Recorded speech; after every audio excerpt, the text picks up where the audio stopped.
জায়গাটা যেটা 11 ফিটের জায়গা, যেটা ভিডিওটা ভাইরাল হয়েছে, এখানেই বসে কিন্তু ওনারা লিখেছেন। ওটা টাইম টু টাইম চেঞ্জও হয়েছে, সেটা আপনারা হয়তো জানেন। কিন্তু রাজনীতি করতে চেষ্টা যদি কেউ করবে সেটাকে আমরা বারণ করতে পারবো না। আমরা কি করে পারবো? ছাত্রদের কোনো একটা অংশ এসেছিল না আজকে না, আসেনি। আজকে আছে, গতকাল আজকে আসেনি। আপনারা কবে যাবেন? সেটা এখনই এখন বলতে পারছি না আমরা। আমার চিন্তা করতে নন্দিনী মুখোপাধ্যায়ের কথাটা কি বলেছেন আপনি? হ্যাঁ, ওনার কথাটা জোর দিয়ে বলবেন। আমি বলছি উনি এটা একজন একদম মেয়ে মেয়ে হয়ে হয়ে একটা উনি এভাবে কি করে কথা বলেন? এই না, যে সকাল কথা থেকে বাড়ির লোক ওখানে প্রেজেন্ট ছিল, এটা প্রমাণগুলো উনি উপস্থাপনা করার চেষ্টা করলেন যে ওনাদের কোনো দোষ নেই। ওনারা কি করে বলছেন, আর উনি তো প্রেজেন্ট ছিলেনই না বিষয়টা। কে? এই যে নন্দিনী মুখোপাধ্যায় উনি কি ছিলেন ওখানে? ডিসি উনি সেন্টার, তো উনি তো কালকে ছিলেনই না বললেন বিষয়টা। সকাল থেকে ওখানে বাড়ির লোক প্রেজেন্ট ছিল। হ্যাঁ। সকাল থেকে তো আমাদের কেউ বাড়ির লোক আমরা তো ওখানে গেছি ভেতরে ছিল 12টা 10-15 গেছি, আমাদের 3:30 টাকা ওখানে ঢুকতেই দেওয়া হয়। ঢুকতেই দেন। আর উনি যখন কি আমরা করে ঢুকেছি বলছেন? তখন সিপি ছাড়া ভেতরে কেউ নেই। দিদি আপনাদের কি সব সাজিয়ে গুজিয়ে একদম সব তা সাজিয়ে বিষয়টা- গুজিয়ে আমাদের তাই দেখানো। মনে হয়। আমাদের মনে হচ্ছে পুরো ওখানে কেসটা ঘটানোই হয়নি, পুরো সবকিছু সিরিয়ালের মতো সাজিয়ে গুছিয়ে আমাদের দেখানো ওখানে হয়েছে। প্রেজেন্ট করা হয়েছে।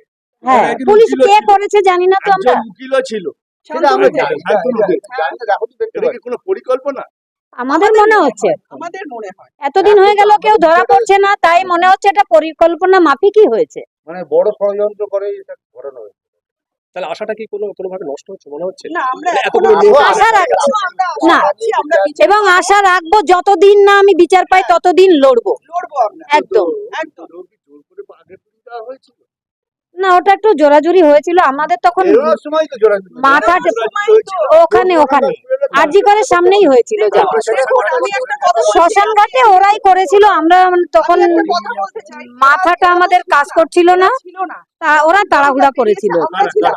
পুলিশ পুরো বডিটাকে দৌড়ে বের করেছে। কোথা থেকে? হসপিটাল থেকে এই যে এরা তো ছিল না। আমরা যে সাইনটা করেছি তারপরে আর মেয়ের দেহ দেখতেই পাইনি। আমি তো দেখেছি কিভাবে পুলিশ আমাদেরকে ধাক্কা দিয়ে বের করে দিয়েছে। গাড়িতে উঠতে গেছি, সেখান থেকে ধাক্কা দিয়ে নামিয়ে দিয়েছে পুলিশ আমাদের। সব এগুলো পুলিশই করেছে।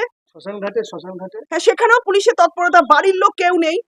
আমরা যাচ্ছি ম্যাটাডোর করে, পুলিশ যাচ্ছে গাড়িতে। আমরা বডির কাছে কি যাব? পুলিশ বডি ঘিরে রেখেছে। পুলিশ ঘিরে রেখেছে বডি। শুধু মা যেটুকু কাজ করার কাজ করেছে। মা যেই কাজগুলো যেগুলো থাকে, মানে যেগুলো থাকে সেই কাজগুলো মা করেছে। একটা সন্তানের যে কাজটুকু করতে হয়, ব্যাস এইটুকুই কথা। সংবাদপত্রে বেরিয়েছে যে গতকাল সুকান্ত মজুমদার এসেছিল, তার সঙ্গে ছাত্ররা আপনাদের সঙ্গে দেখা করতে না, না না না, না না, একদমই নয়। উনি সুকান্ত একাই মজুমদার ছিলেন। একাই ছিলেন, আমার মেয়ের সামনে প্রদীপ জ্বালিয়েছিলেন। তাও আমি ওনাকে বলেছিলাম আমার মেয়ের সামনে প্রদীপ জ্বালাবেন না, আমার ঘরের প্রদীপ নিভে গেছে, কেন আমার প্রদীপ জ্বালাবেন? সেটি হচ্ছে যে আজকে যে ছাত্র আন্দোলন এবং তারপরে যে আরো খানিকটা এই ছাত্র আন্দোলনের সাথে কোনোভাবে কি রাজনীতি মানে জড়িয়ে পড়ছে?